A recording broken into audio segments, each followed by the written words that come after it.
Hey everybody, welcome back to my channel. I need to do some maintenance on my mini kokedama that I had created with you guys.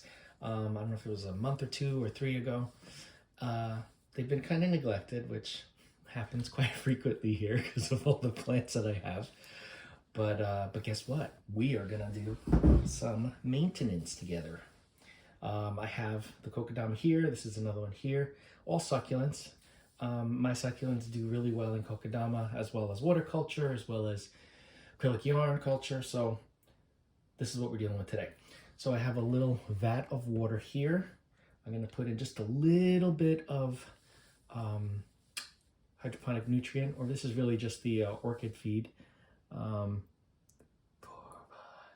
6, 7, 8, 9, 10, 11, 12, 13, not too much. They're not heavy feeders. But I want to, when I water them, give them some nutrients. So first thing I'm going to do is take each one out and remove, oh, this one doesn't look so good. See, this is what happens when you neglect your plants. I don't think this one rooted in. This one was something I just stuck in the kokedama. Well, maybe it did root in. I'm just going to pull off the dead leaves. Like this. And then I'm going to soak them in the water and nutrient solution. This one might come out because it still hasn't rooted in, but I'll put it there for now. And so on. Oh, look at how cute this one is. This one's good. It has just a little bit of a dead tip on the leaf. I'll just pull that off. And this one can just go and soak. All right. So, a lot of people don't understand why I do kokedama for succulents. I mean, obviously it's not the only way I grow them, but people say it's just so easy to grow them in succulent mix. Why do you do that? Because they look cool and they make nice gifts and they're easier to take care of because you definitely won't overwater them as long as you're not watering them like every couple of days or anything. And I just think they're cool. I think it's fun. When I was having trouble growing my succulents before I figured out how water culture works so great for them, this was my go-to method of growing. Look at how cute these are. So yeah, I just think they're really cool looking, and whenever I've done fairs and sold them at places, people love them, and they always come back every year to see where the plant guy was because that's the only place that they could find succulent kokedama. So it's definitely a nice way to display them and low maintenance because I haven't really done anything with these guys since I did the last video that you guys saw. So you can see how dry. See how dry this is? Desiccated. Hasn't been watered nearly enough. But once it soaks up, and by tomorrow, the next day, it'll start to fill in and be fine.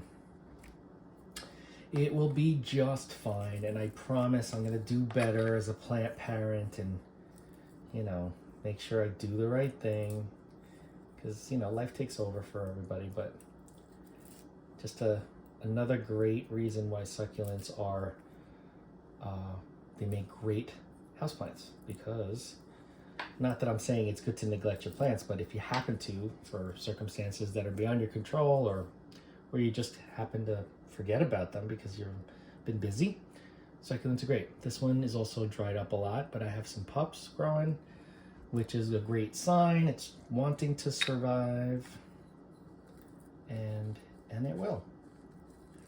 Ooh, this one, oh no, I thought it rooted into the pot. It didn't. Just removing dead leaves, looking for pests. These guys have not been exposed to any other plants. They've been isolated in their bin, so I don't anticipate there being any pests. But you never know. Look at how cool it looks. Even though they're dried out and they're, you know, they need to be hydrated, they still look cool. Still look cool. Another thing is when I first make the kokedamas, I don't water them for a while because I want them to root in and settle. Because if you water them too soon and they don't have good enough roots to absorb the moisture, they will, or they have the potential to rot very easily. So I like to err on the side of desiccation like this, so that it puts them into survival mode, and then they'll push out roots maybe a little quicker, but at least they won't rot. Because a lot of times you can even do kokedama without any roots, but you definitely should wait then, or I would at least. I would definitely wait until I feel like there's been enough time that roots have developed. This doesn't have many dead leaves here. Let me get my tweezers. And these tweezers are great. I've shown them before. I think they're medical tweezers. They bend up at the end. They're not too pointy where it'll hurt the plants, and then you have a little shovel at the end. I love them. I've had these tweezers for many years, but I never used them because or at least not for plants. Oh man, I just pulled off an aerial root. That's okay. There are plenty. It doesn't really need the aerial roots because now it'll get watered. The bin's getting a little full, but that's okay. This one needs a lot of work. Look at all these babies. I'm gonna pull these babies off and then do something else with them. They're teeny tiny, but these guys I can easily root, if you can see. Yeah, these guys I can easily root and get going in something else that will be better for them, a little more sturdy. So I'm just gonna take these little guys off, and now the work begins. So if any of you, well, first of all, if any of you watching have made or grow plants in kokedama, leave a comment and tell me how and what kind of plant. Oops, that was a baby. And tell me what kind of plant it was and how you take care of them. I have had house plants, like regular foliage house plants, in kokedama as well. I find it a little bit more work because you have to keep up with the watering, otherwise they'll faint, and then that's the end of that. Some plants don't come back from that, you know? So, oh my God, I'm taking off so many babies, but that just shows how much this is trying to live. It wants to live, just like all of us, right? Yeah, let me know if you grow anything kokedama. If you grow succulents, or even just have any succulents in your collection, let me know what your preferred method of growing is, whether it's in a gritty mix or a cactus and succulent mix from the store, or if you make your own, or if you use regular potting soil. Some people can get away with that, and the plants are okay. So yeah, let me know. I'd love to hear how other people are doing things. These make great displays. Oh, look, we got roots coming out too. Huh. This one obviously is doing fine. It just needs water. Bad parent. Bad Paul, bad Paul. Yeah, I may have lost some babies here because they may have dried out in their attempts to sustain. I've noticed a lot of times some of my succulents, if they haven't been watered in long enough and they do have babies, they'll absorb the babies back in to help survive. Just like they absorb the moisture from their leaves because they store moisture in their leaves, most succulents, or a lot of succulents at least. So I've had that happen too. And that's why a lot of they always get rid of the older leaves first and try to keep the plant going, and just get rid of the older leaves. This one needs to come off, it's a little baby. So far I have 1, 2, 3, 4, 5, 6 babies to do something with. And I think that is probably good enough at this point. Some of these little guys here might fall off at some point, but I'm gonna try to keep them on to keep it a nice full succulent head. I'll put this in here to soak a little bit. Get in there. Guys, make room for your siblings. All right, and then this one. Look at how cool this one is. Oh, it's so cool. I love it, I love it. We got babies everywhere. Probably already had them when I made the kokedama, but they're definitely holding on, and they will continue to grow. These are, FYI, these are under a grow light as well, an LED grow light. Now I'm gonna tell you something. I did a little experiment. You, Paul? Yeah, me. I did an experiment with grow lights that I have that are specifically plant grow lights on a rack, and regular LED light bulbs. I may have told you guys this, I'm not sure, I can't remember.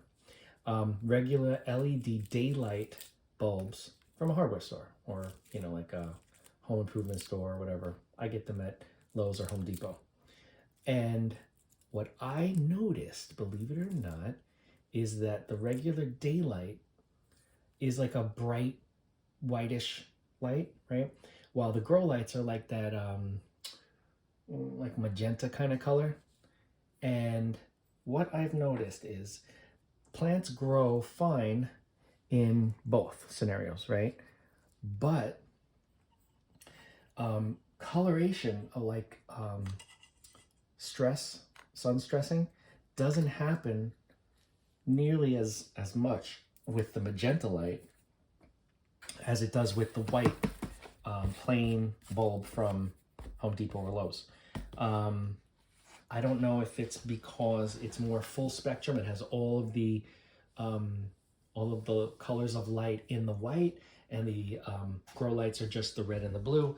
I'm not sure. I'm just gonna dump this out. Again, I'm not sure what it is exactly, but it is definitely, there's definitely a difference. And the plants look like they're happier growing underneath the plain daylight LED bulb. So, I mean, the grow lights are attached to my my plant rack, so I can't really remove them. I mean, I can remove them if I really want to, but it's an undertaking. So I'm just gonna continue with that little experiment just to make sure that things are growing nicely, and then eventually most of the plants may move to regular LED bulbs, and they're cheaper too. So they try to make you think, oh, you need these bulbs for your plants, otherwise they're gonna die. Well, guess what? They do better in regular hardware store LED bulbs. For me, everybody's different, and maybe there are other factors involved, but for me, that seems to be what I've noticed.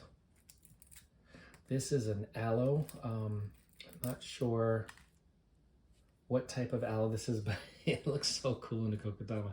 You can see how well it's been doing. I'm gonna soak this one after those because there's really no room in there. And yeah. Also, if you guys just with whatever plants you do grow, let me know if you use grow lights, if you have enough natural light, or if you use LED bulbs from like a hardware store. It'd be interesting to see what people are doing with their plants, because just like, you know, people learn things from mine, I learn from other people's little experiments too, and their methods. Okay, this is totally soaked, so I just want to get rid of as much extra water as possible and put it back in its home. That's all there is to it, guys. It's real easy. Well, I don't want to say real easy, but it's definitely not a lot of work. Now I gotta remember where these were. It doesn't matter. I put them wherever I put them. This one I should squeeze out a little bit. There's a little bit extra water in there. There we go.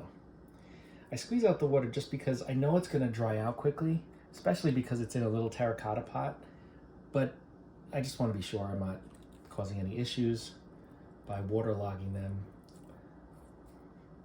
And yeah, and that's all there is to it. I just love growing plants like this in this method, and I used to do this a lot more than I do now, but when I had the idea to do the last video, oh no, I won't go in here. When I had the idea to do the last video, I was creating these. I'm like, oh well, this is cool because in my maintenance, you guys can follow along and see them when they're first created and how they develop, right? That's always fun. Sometimes it's fun. Yeah, these are nice and soaked through. Now, the yarn that I use for these kokedama is the same yarn I use for the yarn culture. It is the acrylic. And the type of acrylic that I use is kind of important because some yarn doesn't absorb moisture. It's like hydrophobic, almost like waterproof in a way. And this acrylic yarn absorbs immediately. So you can see this was not in the water, it wasn't submerged, if I press on it, the water goes right into it, you can see. And I'm gonna squeeze out the extra. And they do great with this yarn. You could use thread as long as it's synthetic, even if it's not synthetic, because these are Kokedama, they're not gonna be wet all the time. So any yarn that you use, it doesn't necessarily have to be acrylic. I like acrylic because first of all, it won't rot. Second of all, the type that I use helps absorb and wick the moisture. That always helps, right? Can't remember which this one was in. Maybe it was this one. Look at how cute it is, a little creamer. You know what I mean? I could cut this and propagate it, but I kind of like the fact that it's reaching for something. I know I'm weird. Leave me alone. But yeah, so that's my method. Again, you guys can do your own experimentation if you want. That's how I figured these things out, by just experimenting and seeing what works. So cute. And what looks good. And also what lasts, you know. I've had some Kokedama, some Succulents Kokedama for many, many years, and they did just fine. And I would continue to propagate from them and make tons of babies. Let's see these guys. Turn this around, turn this around, and then put this one in. Yeah. So if you guys have any questions on this, obviously, please reach out. Don't hesitate, because I love talking about plants. I could talk about plants all day long, and I usually do. Don't judge me. Yeah. There's always somebody that has a question or something about plants wherever I am. So I definitely love discussing all this stuff. This one is nice, and look at those roots. I love that. It means it's thriving. What was this one in? Was it in this? It's in this one now. Maybe it wasn't. I have no idea. Anyway, it doesn't matter, right? So yeah. Now, if I had any type of a pest issue on these, I would get out my handy dandy spray bottle and spray the alcohol like I do for any other plant. And oh wait, this was it. This was the Horthia, right? I think. Yeah, we'll see. I hope. I hope it's the right tag. I should be paying attention, guys. Unless it was this one. I think it was this one. Because this looks more like a Cymbiformis. And this one is a Cassithia? I don't know. Anyway, I have no idea. I just know how to take care of them. I can't name them all. That's what tags are for.